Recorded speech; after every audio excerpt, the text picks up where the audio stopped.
मौलाना कासिम, आप सुना अच्छे आदमी हैं, मुझे बताएं आपका ज़मीर इजाजत देते हैं आपको इन चोरों के साथ खड़े होना? ये पहली दफा मैं मर्दान से इलेक्शन लड़ रहा हूं। आपने आज सब मुझे बताना है कि आप अपने कप्तान को हारने नहीं देंगे। अच्छा, मैंने सुना है कि मौलाना कासिम जो मेरे मुखालिफ हैं, मैंने सुना है वो एक अच्छा इंसान है। मैंने उसके ऊपर अच्छी बातें सुनी है कि दीनी आदमी है। तो मौलाना कासिम, मैं तो हर दीनी आदमी, हर अच्छे इंसान की मैं इज्जत करता हूं,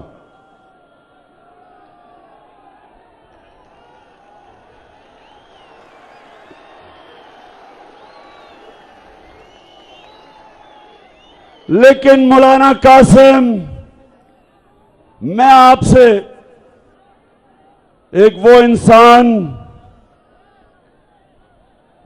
इंसान जो समझता है कि मेरा मुल्क सिर्फ एक तरह उठ सकता है, जिधर इन चोरों ने हमारे मुल्क को पहुंचा दिया है, वो सिर्फ एक तरह उठ सकता है कि हम अपने नबी सल्लल्लाहु अलैहि वसल्लम की सूरत, उसकी सीरत पे, उसकी सुन्नत पे चलें। यह मेरा ईमान है कि जब तक हम अपने नबी सल्लल्लाहु अलैहि वसल्लम की शरीयत पे नहीं चलेंगे, हम जिस दलदल में हमारे मुल्क को फंसा दिया है इन चोरों ने और अमेरिका के गुलामों ने, जिन कर्जों में जिस तरह इन्होंने हमारी कौम मकरूज कर दी, हम इससे सिर्फ एक तरह निकल सकते हैं कि हम वापस उन असूलों की तरफ जाएं जिन असूलों पे मेरे नबी सल्लल्लाहु अलैहि वसल्लम ने मदीना की रियासत को खड़ा किया था। तो मैं मौलाना कासिम, सबसे पहला मेरा सवाल आपसे यह है कि मेरे अल्लाह का हुक्म है अमर बिल मारूफ व नही अनिल मुनकर। मेरे अल्लाह का कुरान में हुक्म है सारे इंसानों को कि तुमने अच्छाई के साथ खड़े होना है, तुमने हक के साथ खड़े होना है और तुमने बदी का, बुराई का, बातिल का मुकाबला करना है।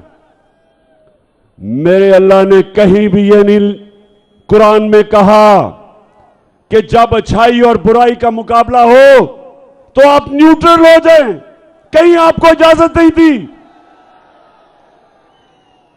तो मौलाना कासिम, मैं सिर्फ आपसे एक सवाल पूछता हूं कि घर में अपने बच्चों से जाके पूछें कि क्या नवाज शरीफ और आसिफ जरदारी ईमानदार हैं? अपने बच्चों से पूछें, अपने घर वालों से पूछें कि क्या तुम गवाही दे सकते हो जो 30 साल से मुल्क को लूट रहे हैं ये दो खानदान? पूछें इनसे, अपने बच्चों से पूछें, दिल पे हाथ रख के बताएं कि क्या ये दो खानदान ईमानदार हैं? बताओ मर्दान, बताओ। 30 साल से ये मुल्क को लूट रहे हैं। 26 साल पहले मैं सियासत में सिर्फ एक वजह से आया था। 26 साल पहले मैं इनकी चोरी और करप्शन, जो मुल्क को कंगाल करके मकरूज कर रहे थे, यहां का पैसा चोरी करके मुल्क से बाहर लेके जा रहे थे, इसलिए मैं सियासत में आया था। और इसलिए आया था कि जब आप एक इंसाफ का निजाम कायम करते हैं, जब आप ताकतवर को कानून के नीचे लेके आते हैं, जब एक मुल्क में इंसाफ आता है, तब वो मुल्क खुशहाल होता है। कोई मुल्क एक मुल्क मुझे बताएं, मैं सारी दुनिया पे रहा हूं, एक मुल्क मुझे बताएं जिधर उनकी लीडरशिप करप्ट हो और वो मुल्क में खुशहाली हो। एक मुल्क बताएं। सारी दुनिया में देखी है, गुर्बत की सबसे बड़ी वजह जब उसके मुल्क के हुक्मरान मुल्क का पैसा चोरी करके मुल्क से बाहर ले जाते हैं। तो मौलाना कासिम, आज मैं इन सबके सामने खड़ा होकर कह रहा हूं कि अगर आप समझते हैं जिनके लिए जिस कोलिशन में आप खड़े हैं, अगर आप वो ये समझते हैं कि ये नवाज शरीफ और इसका खानदान और जरदारी उसका खानदान अगर ये ईमानदार हैं, तो मैं आज आप सबको कहता हूं कि उसको वोट दे दो।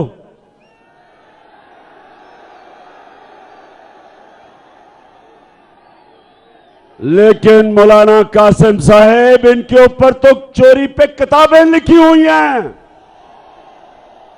इनके ऊपर तो बीबीसी ने 2 फिल्में बनाई हुई हैं इन दोनों की चोरी पे, इनके ऊपर किताबें हैं इनकी चोरी की।